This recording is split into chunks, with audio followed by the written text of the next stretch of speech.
హైడ్రా అంటే కేవలం ఏదో పేదోళ్ళ ఇండ్లు కూలగొట్టడానికి పెట్టినట్టుగా కొంతమంది చిత్రీకరిస్తున్నారు. నాకు ఆశ్చర్యం కలుగుతుంది.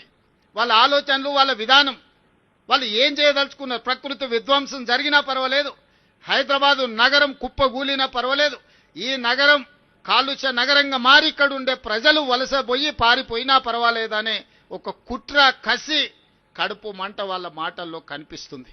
అందుకే ఈరోజు హైడ్రా అనేది కేవలం కూలగొట్టడానికి కాదు, నిర్మాణాలు చేయడానికి, ఆక్రమించుకున్న వాళ్ళని నియంత్రించడానికి ఎంత గొప్పవారైనా ఖచ్చితంగా చట్టం ముందు సమానులే అని నిరూపించడానికి ఈరోజు తీసుకొచ్చినాం.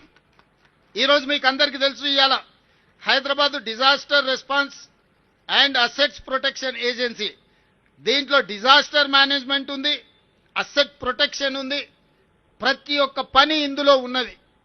ఈ డిజాస్టర్ మేనేజ్మెంట్లో మనకు అకాల వర్షాలు వచ్చినప్పుడు వరదలు వస్తున్నాయి. చిన్న వర్షం వస్తే హైదరాబాదు నగరం రోడ్ల మీద నీళ్లుండి గంటల కొద్ది ట్రాఫిక్ ఆగిపోతుంది. సామాన్య ప్రజలు ఎంతో ఇబ్బందికి గురవుతున్నారు.